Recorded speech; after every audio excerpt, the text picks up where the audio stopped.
Hello, good evening. ഇന്ന് നമ്മളൊരാളിനെ ഒളിച്ച് കണ്ടെത്തിയിരിക്കുകയാണ്. ആളിതിൻ്റെ ഇടയിൽ കയറി പാത്തിരിക്കുകയായിരുന്നു. വേറെ ആരുമല്ല, ഇവിടെയൊക്കെ നമ്മുടെ ഇതിനെ ഫാഷൻ ഫ്രൂട്ട്, കേസരിക്ക എന്നൊക്കെ പറയാറുണ്ട്.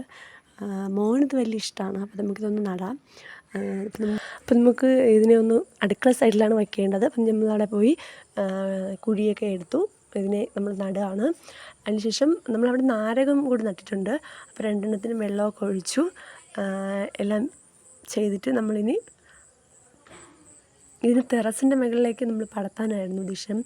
ഇവിടെ വെച്ച് കഴിഞ്ഞ് ടെറസിൻ്റെ മുകളിലേക്ക് വെക്കാനായിട്ട് എളുപ്പമുണ്ട്. പിന്നെ നമുക്ക് ഫ്ലിപ്കാർട്ടിൽ നിന്നൊരു കൊറിയർ വന്നിട്ടുണ്ടായിരുന്നു. ഓർഡർ ചെയ്തത് ഒരു താമരയുടെ സീഡായിരുന്നു. 40 സീഡിന് 101 രൂപയായിരുന്നു. അപ്പോൾ നമ്മളത് ഓർഡർ ചെയ്തു. പിന്നെ അതിൻ്റെ കൂടെ ഒരു സൺഫ്ലവറിൻ്റെ സീഡ് കൂടി ഫ്രീ ആയിട്ട് കിട്ടി. അപ്പോൾ ഇത് പൊടിക്കുമെന്നൊന്നും അറിയത്തില്ല, എന്നാലും നമുക്കൊന്ന് പൊടിച്ചിട്ട് അതിൻ്റെ പറയാം. ഇന്നത്തെ വീഡിയോ ഇത്രയേ ഉള്ളൂ. Bye bye.